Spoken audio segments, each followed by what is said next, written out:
Mu esimene mälupilt metsast on võib-olla eelkooliealisena käisin vanaisal avis küttepuid tegemas, mina olin see lõkkemeister seal.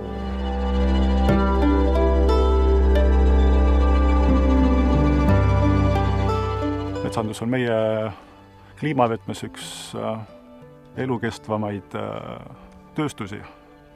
Ja see metsatööstus algab harrasterimehest ja kui harrasterimees oskab seda kvaliteetselt järgata, siis on see süsinikujälg ka võimalikult väike.